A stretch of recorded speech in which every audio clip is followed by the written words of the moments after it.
And welcome to Start Being Visible, the podcast dedicated to inspiring, motivating, and equipping you to step out of the shadows and into the limelight in your work life, whether that's in your business or in your career. Now, on today's show, I am joined by someone whose journey is just as inspiring as it is powerful, and that is Dee Baker.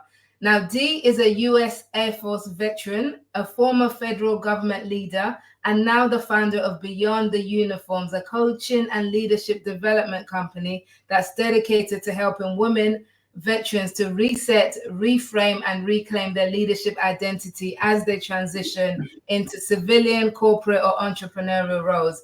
Now, Dee has over 30 years of experience leading teams of hundreds and managing multi-million-dollar portfolios. She knows what it takes to lead boldly, both in uniform and beyond. But what I love most about Dee's work is just how personal it is. She has walked this path herself, and she's committed now to guiding other women to step into their next mission with clarity, confidence, and impact, which we're going to hear much more about on this episode. Dee, I am so excited to have you here. Welcome to Start Being Visible. Thank you so much for having me. I am excited to be here. Thank you. Fantastic. Now, listen, just to get us on the right foot, for those who may be new to your work, and how do you describe what you do today? I mentioned Beyond the Uniforms. Can you tell us a little bit more about that and what it is that you do today? So, I come in and I assist women today to look beyond where they're at and the roles that they've held, such as wearing a military uniform, law enforcement, but even our professional dress uniforms can be a uniform, right? So I want to assist women to transition out of those roles and know that there's leadership inside each of us. Okay, fantastic. And that is really good, and we'll get into that. So you do have a particular leaning towards women veterans because you are one yourself. Can you tell us how that journey started for you? How did you end up in the military? Wow, we're going way back, but I wanted something different than the norm, right? I was a single mom, and the military just seemed like to be a good fit. I chose the Air Force. I went in the Air Force way back in the day, starting as a clerk typist, but I worked my way up through leadership.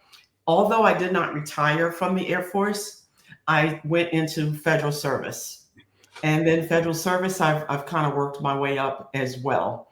So the journey was not always just a simple, like, I'm going to join the military. It was definitely a thought process. But once I did it, I haven't looked back. I love the military. I actually still miss the military to this day. I miss the camaraderie. And that's what I want to bring to Beyond the Uniform, but more so for women to come together and collaborate, right? I believe in the power of collaboration, that women need to start working together because we all are on the same journey. We have different stories, but we're more alike than we realize. We have more experiences together than we realize.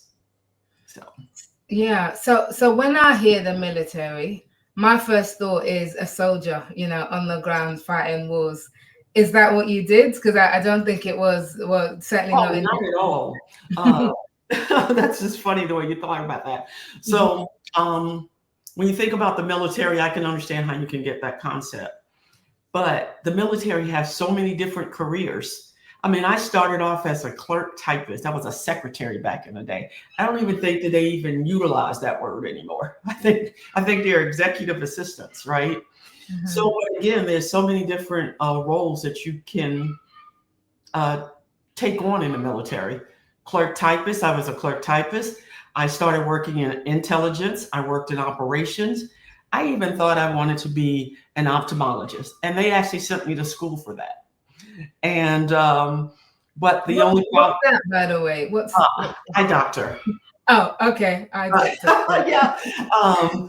Wanted to be an eye doctor, but I just couldn't get over the cadavers. That was one of the things. So that really was not my calling, my passion. It sounded good, but just to know, military isn't just having those boots on the ground and going out there to fight wars. There's many roles you can take. Okay. So you touched briefly that. So what attracted you to the military was you were a single mom at the time. So Yes. what was it that made that seem more appealing to you than, I don't know, going into corporate or public sector or wherever else? Education. They was going to pay for my education. So that was a good thing. And then guaranteed paycheck, being able to travel, meeting new people. I love meeting new people. But that was the big draw was getting that GI Bill.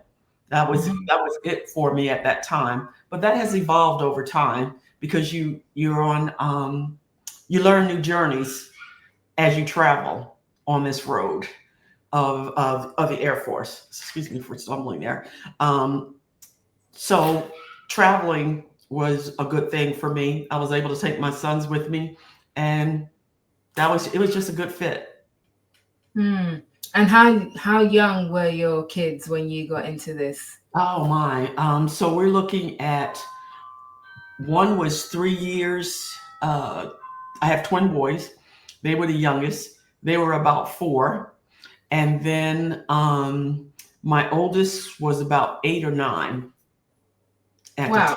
Yeah, so they were young. Okay. Okay, so that is pretty young to kind of do a new career, kind of start exploring the world. How did you manage? Did you have a support system from family, friends, or what? What happened? I had an absolute support system. My mother was a great resource, and my father, my sister, whenever I had to go to training or something like that, they were able to step in and they watched my children for me when I was gone. So that was a great support system. And not everybody has that support system, but I was blessed to have it. Hmm. Okay, so let's go back a little bit. So before you get into this pathway, let's go back to kind of your childhood growing up. Where was that for you? Where did you start life, and what kind of hopes and dreams did you have for yourself growing up? It's funny. I don't think that I had any kind of direction as to what I wanted to do. Um, we wasn't taught, or at least I was not taught about careers, right? I wasn't taught about go get you a career. I was taught go get you a job. So that's what I did. You got a job, and I worked various jobs. The good thing is, in my senior year of high school, I had all my credits. So I went into school that morning. By 10 o'clock, I was done. I only had to take 2 courses in the morning, and I was able to go to the naval base that was right down the street. So that was my first introduction really into the Department of the Defense or Federal Service by working a student aid job. Hmm. And, that's kind of what I did. So, and I did that every day in my senior year of high school. Okay. Okay. And then you end up navigating your way into the military and you work your way up the Yeah. ladder, so to speak. Was that a goal you had from the beginning that one day I'm gonna, get to a top and become a leader in this space, or did it just happen as you went along? I think as time evolved, I think that I started seeing more for myself. Again, I could just go back to saying that we just had to have a job, right? But as time has gone on, I just put myself into positions to where I can now move up. I've never was an intern, so I worked myself up every step of the way. And then I wanted more. And then I decided I want to go to school. And I went and I got my undergrad. And then I got 2 masters. And then I did some PhD work. So I like school. I just You're at school. so it's like once you start it, I just kept going because I love learning. Even now, I love learning. And when someone introduces something new to me, sometimes I'll say, that don't even make no sense. But I'll have to come back to it. And now I want to understand why it doesn't make sense to me. So I can make sense out of what they're trying to show me. Because I think when we stop trying to learn or be open to learning, then we just stop. Yeah. Always be willing to learn, regardless of how old we are. It bothers me so much when I have some of my friends who'll say, "Girl, I'm too old for that." No, Hmm. we're not. We are never too old to learn. I just read that a lady, she was 80 years old and went and just got her associate's degree. Age is Amazing. nothing but a number, says. Amazing. Yeah, yeah. No, definitely agree on Yeah. that as well. So where did this love of learning come from for you? Was that a childhood thing or was that as an adult? I think it became more as an adult. I think it became more as an adult for me. As you're around other people that's kind of moving up, they're really your secret mentors, right? You're Mm. watching what others do, you learn from them. I had some great mentors along the way. Not all the time that I listen, but I had some great mentors along the way, and that they're the ones I learned from. Mhm. And as I watch others do things, I started setting goals for myself. Once you set goals for yourself, you achieve that goal, you have to do your next set of goals. You can never stop setting your goals because you have to aspire to do something better than where you are today. I always say that I want to be better today than I was yesterday.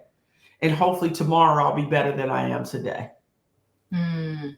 That continuous growth it also keeps life kind of exciting, isn't it? And because you're constantly evolving and becoming a new version of yourself, Hmm. which is great. So you mentioned you've had some mentors. How do you define mentorship and how essential do you think this has been for your own career?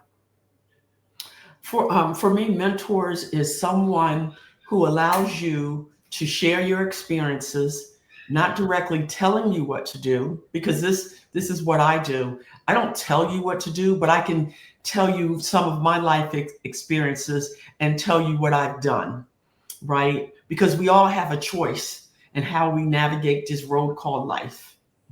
So my mentors has always said, when I said, I'm not doing that no more, or I'm not going back to that leadership table because none of them are paying any attention to what I've said.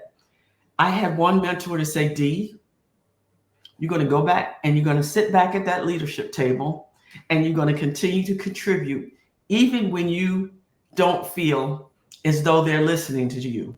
You always be respectful. You always stand in your truth. And that's something that I stand on today. Hmm. And how did the military develop you as a leader? So I can see from what you say, you had the influence, you had the people speaking into your life, and then so the leader you are today, how did that take shape across your career? Resilience. Hmm. That resilience is really important. Seeing yourself, even when others don't see you, you have to see yourself and believe in yourself. That's not something that was always um, what I felt about myself. That's something that had to be learned over time as well, right? No, I didn't always have that self confidence. There's sometimes I still have that challenge of saying, well, maybe I'm too old or maybe I'm too that. But that goes right into that negative realm and the why I always use my mantra of reset, reframe, and reclaim. Because sometimes those negative thoughts, they come to all of us. Hmm. So we always have to have that resilience and hope, the courage to speak. But sometimes I look back over my career and I can say that I've definitely sat in silence a long time, but silence Hmm. no more.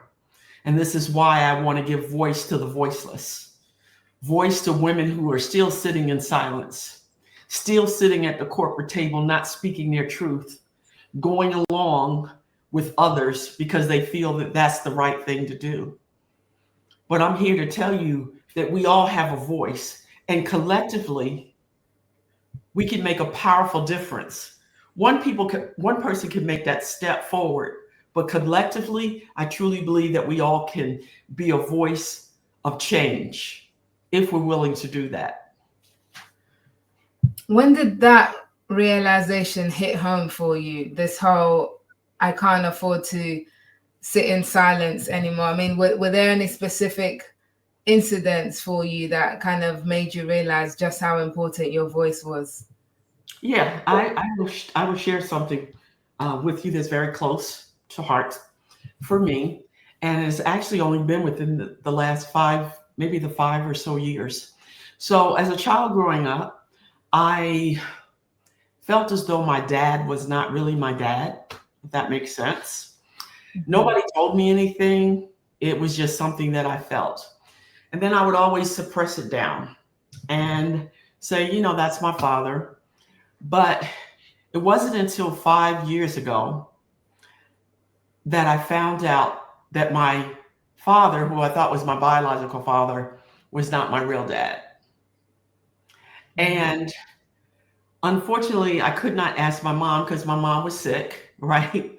I definitely didn't want to bring on more stress. So I've been on ancestry.com for a long time. The answers were already there for me, but it just wasn't my time to see it. It wasn't until 5 years ago that a cousin of mine said, let me go onto your ancestry page and let me organize it for you. And when she came back, my grandmother was her great aunt. And that she would say, Aunt such and such Aunt such and such is not your grandmother. And at first I was like, what are you talking about? And then she was like, I thought you knew. And I said, I didn't know. And then she was apologetic. But I said to her, I already knew that. That's something that I've held on for a long time in childhood. But that secret stopped then. Then now my goal was to find out who my real father was. And I did that. And once I found that out, I shared everything with my children, my 3 sons, to let them know the family secrets stops here with me. And nobody in my family can tell me my story. Only I can. Because now I have some people that I've tried to share this with in my family who really don't want to accept it. They want to still keep that stuff a secret, but I'm not keeping it a secret anymore. So standing in your truth sometimes means standing alone. I can imagine that must have, although you suspected from childhood, I can imagine that must have brought maybe some hurt, some pain, in that whole process. How did that experience, again, because everything that we go through shapes us in one way or the other, doesn't it? So how did that shape you and the way you led and conducted yourself from that point? To stand strong, that don't let my past define who I am today. I will not. I'm going to move forward. I'm going to continue to stand in my truth as I know it. And I'm not saying that I'm always right, but I'm going to stand in my truth. And that's why I say it's a continual methodology for me to reset, reframe, and reclaim. And I know I use that a lot, but that's how I get through. Each one of them is a step, it's a process. To pause, to rethink, and now reclaim your journey and move forward. And that's what we have to do. So I'm just going to continue to stand strong. And that's that 3 hours is what your coaching is built around. So tell us a bit more about what that is, the whole reset, reframe, and reclaim.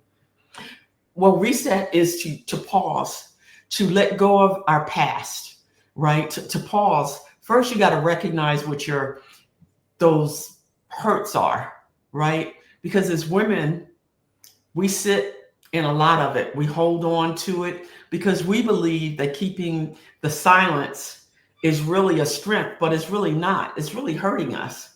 But I'm telling you that when you're able to let that go, that you can grow from that. It's a release, not just for yourself when you tell your story, it's for other women. Because I'm really telling you, people have came back and said, Dee, I really appreciate you saying that, because now I'm starting to release some of the things that has been anchoring or holding me down, right? And when you posted reset, wow, I had to sit in that to say, wow, how do I do that? That means just a pause. Think about what you've gone through. And then you go over to reset. Now you got to change your way of thinking. right? How in the why did I hold on to this? Who are you holding on to that hurt for? For your family members? The only person that is hurting is you. It manifests its way into our lives in so many different ways. For me, that manifestation came when I was taking care of my mom. I was so busy taking care of my mother, not realizing that I had stress. I thought I was just doing what I needed to do. But what I found was I was not starting not to feel well. And I went to the doctors, and I've never had high blood pressure. I never had high cholesterol, any of that stuff. The doctor's like, what is going on? All my numbers were off the chart. And I can tell you one profound thing that happened was that I woke up one night and I had a lot of pain in my eye, and my eye was tearing so bad. And I remember barely being able to see, and I had to call my son. And I said, I really need you to get over here. And I had an emergency visit. I had so much, I can't remember, I think it's called, it was a high level of stress, but it was affecting my sight. Wow. And my doctor said, look, whatever it is, whatever the stress is, you got to let it go, or it's going to take you out. And again, that's how I learned that mantra of that reset and reframe. And then I moved on to the reclaim. Reclaim is just starting your journey over, thinking differently. And just because you're at the reclaim, that third step, doesn't mean it stops there.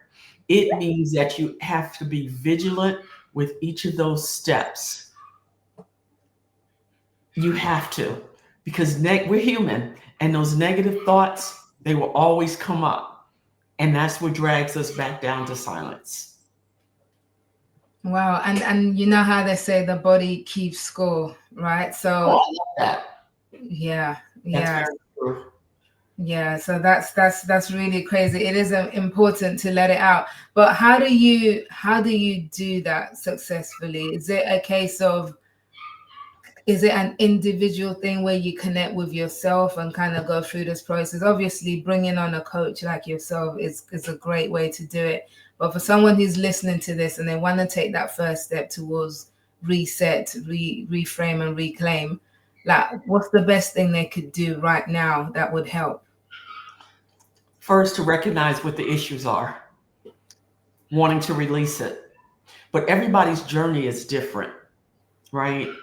That's why for Beyond the Uniform, I have that discovery call, because those one-on-one conversations is unique to you. It's not a boilerplate template that I use for everybody. Everyone is unique. And it's not just about transition, it's about transformation. So everybody's journey is different, but I say, what is it that's holding you back? What is it that you're holding on to that you need to release? And that's what I'm here for, to guide you, not to tell you. I'm a tool. I'm that vessel. And that's what I want to be, to guide women to that next journey, to that next step on this path called life. And part of that journey of kind of reset, reframe, and, you know, reclaiming who you are is, I guess, tied into the theme of this whole podcast, and that's this whole element of visibility, you know. So you and I connected over that. When you reached out, we worked on your LinkedIn profile to help you, you know, start to be more visible on LinkedIn. So what does visibility mean to you, and what role has it played in your career so far? I say visibility is being unapologetic, right? Standing in your truth, speaking your truth, even if that means standing alone. You can't just go with the status quo. And sometimes also, visibility isn't being loud. Visibility is showing up, being heard, right? Being part of that conversation, being respected and being respected. So that's being visible, not being in the room and sitting there and being quiet. not being loud, but being able to stand in your truth and speak and have others have a conversation with you and not being overlooked, undervalued. I've been there. That has happened to me many times where I sit at the table and contribute, and then someone else in the room says the same thing that I've said, and then everybody values that opinion but doesn't value mine. So keep speaking up. Don't let anyone silence you, and keep moving forward. How did you overcome that element of your visibility walk, where you had to fight for your voice to be heard? Time. It took time. Me getting over my ego, me getting over being mad. That's what one of my mentors taught me is no, Dee, you're going to go back and you're going to sit at the table. You're going to show up. You're going to still contribute, even when they don't see you, but they will eventually see you. And over time, eventually they see me. So we just got to not give up. I mean, it's just life. Some people are just who people are. You cannot control what others do, but you can control what you do, right? We're the only ones we have control over. Everybody else can do some crazy stuff. It can make you mad. It can, you just continue to go on.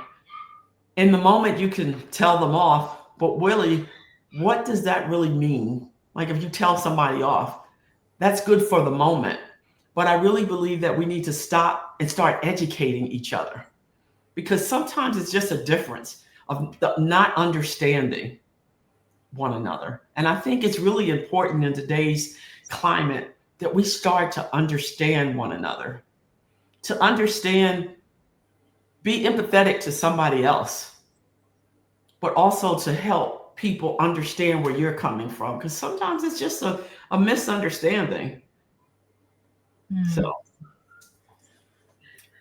with that visibility as well, so like in the military has a reputation, for being quite a male-dominated environment, especially boots on the ground bit. And was it the same, in the office spaces as well? And if so, how did you navigate your visibility as a woman in that kind of environment?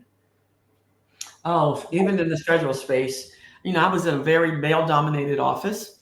And I will say that I had to still navigate, even though I was in leadership, I still had to fight the fight, right? There was always people who tried to try me, but I always had to try to stand in my truth. But the one good thing that I will say, that I had a good director. He knew me, and people would go and they might say something to him that Dee did this or Dee did that, and he would just say, what did you do to Dee? Because I don't come for anybody, but don't disrespect me, because I try not to disrespect anybody else. So there's always been challenges. There's always been challenges. I've had challenges, but you just have to keep asserting yourself. And again, I use stand in your truth all the time. Never waver on who you are. Be unapologetic. I am who I am, and that's all that I am. That's all I can be is me. I can't be me for you. That's too many roles. You're always going to have somebody who does not like you. I always say, I'm not everybody's cup of tea, but at the end of the day, I'm good. And if I had done something wrong, or if I feel that I've done something wrong or have spoke out of turn, I will go back to somebody and say, that conversation that I had with you, or if I went off on you today, I apologize for what I said.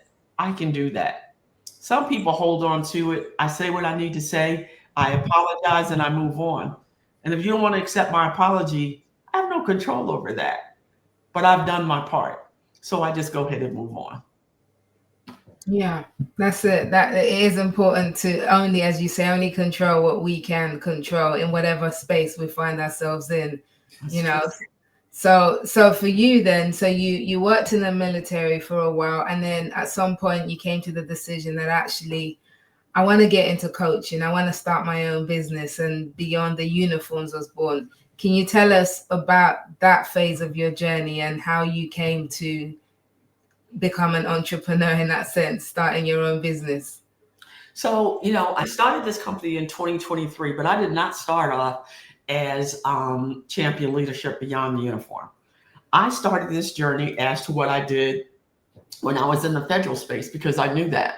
I led a multimillion-dollar program. I had 450 folks that supported my efforts. And I was a program manager. That's what I did. It wasn't until I had a coach who asked me one question, and she asked me, what am I passionate about? I was like, no one's ever asked me that question before. I had to sit in that in the moment, because program management is what I did. It really wasn't what I was passionate about. It's what I said I thought I could do, and work with the C-suite and work with them to help them figure out their strategy. That's what I knew. But when she asked that question, I had to sit in that. And then we came up with Beyond the Uniform, or Champion Leadership Beyond the Uniform, to whereas now I've shortened that to Beyond the Uniform and got the approval through the state, because I love that better than my network training and professional services, which is my umbrella company. But Beyond the Uniform is where I am at today. And I love empowering women, because we have been silenced for too long. We've sat back too long, and we need to start moving forward together to make a difference and let our voices be heard. What unique challenges do you see from women in terms of this whole speaking up, using our voices, that maybe you didn't see in your male colleagues? Well, I can tell you, for me, I had a conversation with someone who set up a meeting with me, and the conversation he had, and his first question with me on that Zoom call was, what am I going to do about DEI for my business? I was kind of taken back by that question, because I've never stood on any principles of DEI. I stood on my experience. I stood on my education and what I do and what I know, right? And I told him pretty much, well, let me just back up. What I could have done, what I thought about doing, let's just keep it real, was to tell him some things that I shouldn't have. But I knew that this was a moment of education, that you're under the false assumption that DEI is a Black thing, and DEI is not a Black thing. Affirmative action is not a Black thing. Look at the statistics. You don't have to believe anything that I'm saying. DEI and DEI and affirmative action has been benefited morely by white women. Look at the statistics. This is not something I'm making up, but everybody keeps making it that it's a Black thing. And I'm here to tell you that it's not, because I stand in my own journey. I bring the experience. I bring the education. I've walked the walk, and I've talked the talk. So I want us to all understand. That's why I said I believe we have to have that conversation, right? Because sometimes I think it's just people have a lack of understanding of what it's really all about. They just believe what they hear, what they see, but nobody really goes deep and look at the root. You got to look at the root. You got to dig deep so you can understand it and talk from a level of experience, and not just from throwing stuff out there and hope it sticks. So was he asking you that in like, are you going to lean on DEI for your business as a Black woman? Is that what he was? Yeah, he was like, what am I going to do? He's like, what am I going to do? I was like, what do you mean, what am I going to do? I ain't going to do nothing but continue doing what I do. I don't stand on DEI. You know what I'm saying? I never applied for an affirmative action position. I've never applied for a DEI. I know it's there, but I really never thought about it to say, let me say that I'm a Black woman. When you look at me, that's what you see. So I don't need to say it. It's just who I am. So yeah. So it's just funny how people come at you at different angles. And that's one of the things I have to pray on is me not having that quick wit that I do, and be slow to speak, right? And not be Yeah. so quick with it, and just kind of take it in and just stop for a second and then answer the question and not get mad, but try to educate if we can. Oh, in your own words, to pause and reset. Yeah, absolutely. Absolutely. Yeah. So was it challenging for you making this move from where you were in the military, etc., to civilian space and into coaching, that starting a business? Because you don't have prior business experience to this, do you? What was some of the most surprising things that you found on the journey so far? Really, I think getting the visibility, setting your branding up, it's very hard being a solopreneur, right? I'm funding a lot of this out of pocket, but just getting everything, setting the foundation. I really believe that setting the foundation is important. And I truly believe that it's very important that you be intentional, because we can run around all day attending all these different events and not focusing on our business. I truly believe that it's important that we build that foundation, because if you have a firm foundation, it's not going to easily fall. And I think that's where so many failures come in at. So build the foundation and be intentional, be resilient, have clarity, and be on purpose. And that's what you set out to do, isn't it, with your visibility on LinkedIn, and why you reached out to me. So you thought, okay, LinkedIn is the place that I'm going to be intentional about building my visibility for my business. What made you come to that conclusion?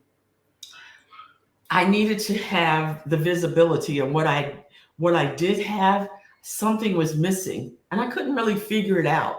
And everybody saying, well, just go to Chat GPT. No, you really got it. Even though you can have Chat GPT, and I think Chat GPT is great for what it is, but you have to have that authenticity in that, right?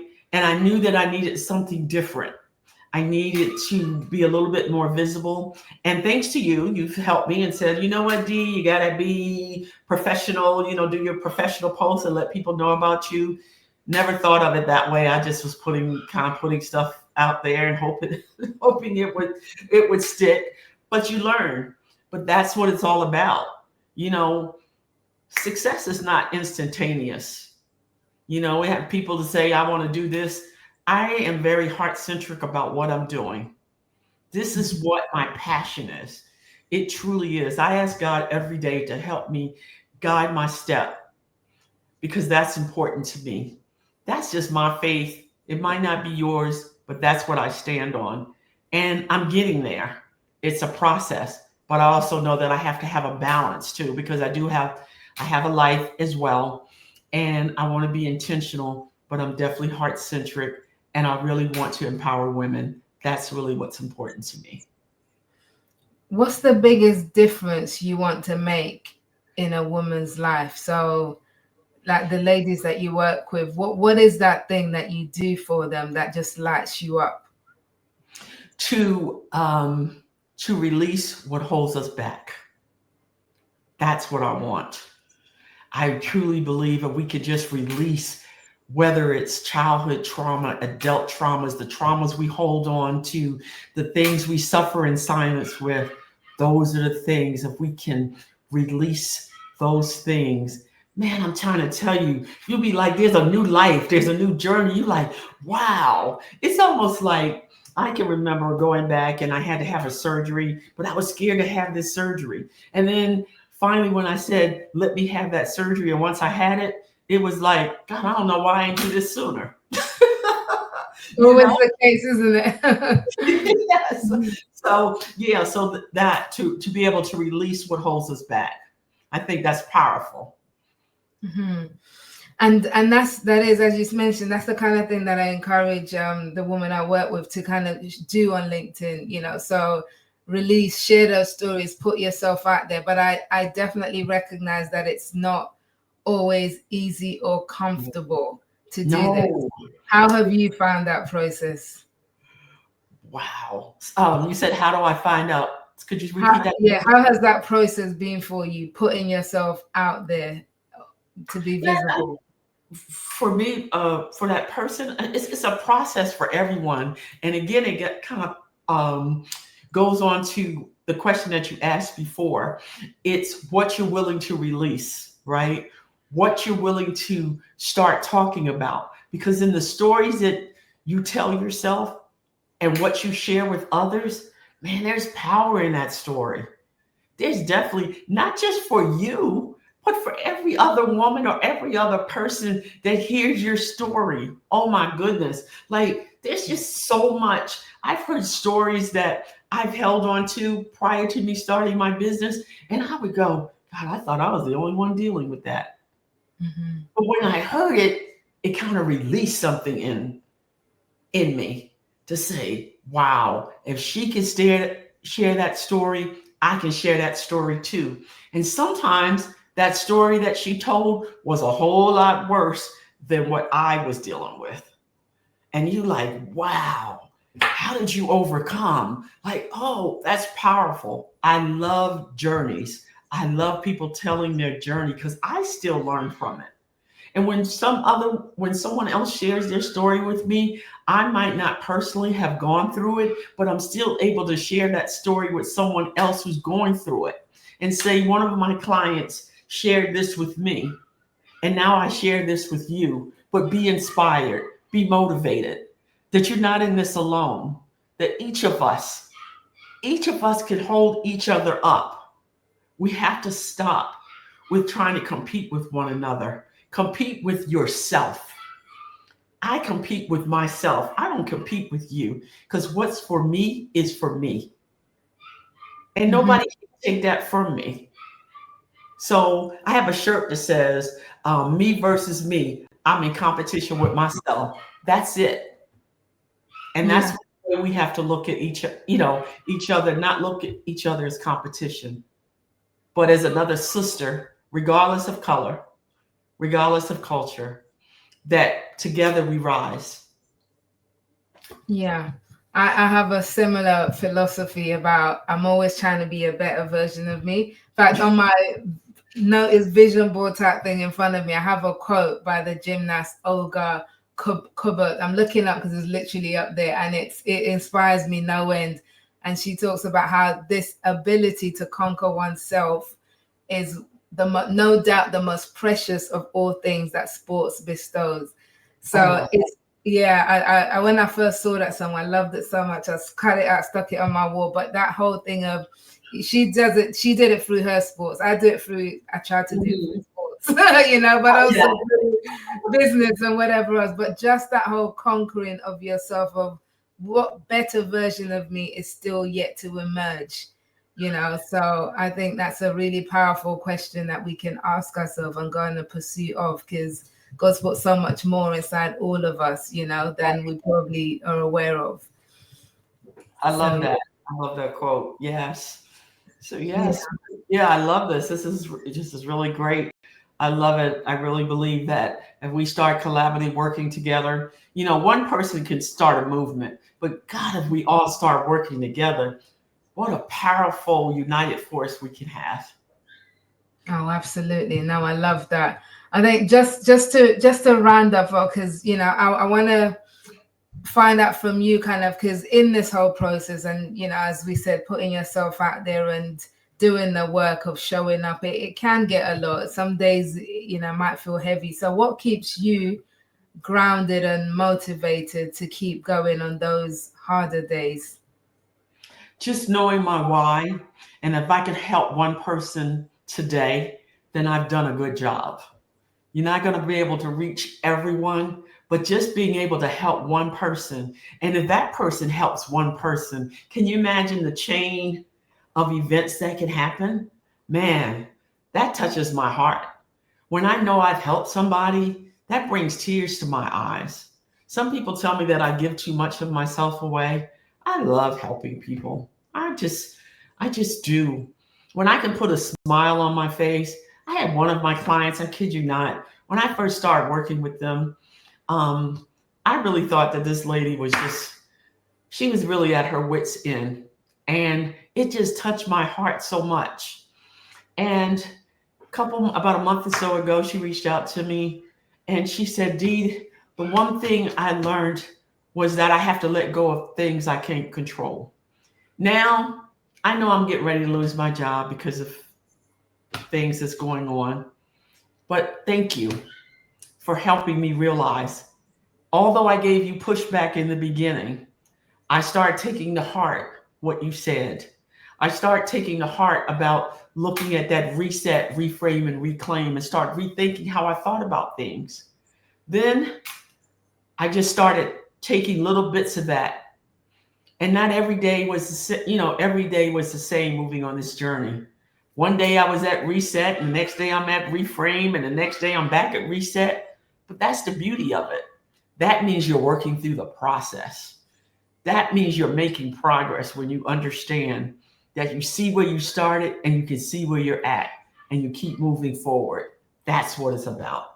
And when we can do that, man, I'm telling you, powerful. That's powerful stuff for me. Oh, I love that. Love that. That is so powerful. And that is a powerful way to end it as well. So that's incredible, Dee. So there's somebody listening to this who's thinking, wow, Dee, I love this. I love this reset, reframe, reclaim. I love everything you've said. How do we find out more about you, your work, and get in touch with you?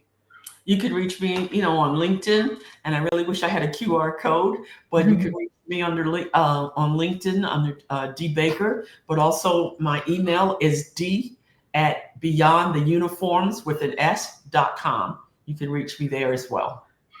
Okay, and that's D-double-E for those who are listening. But yes, yeah, I will put all the links in the show notes where we can get hold of you. But no, that's been wonderful, Dee. Thank you so much for coming on and for sharing your time, your experience, your wisdom with us on the show. It's been a pleasure having you.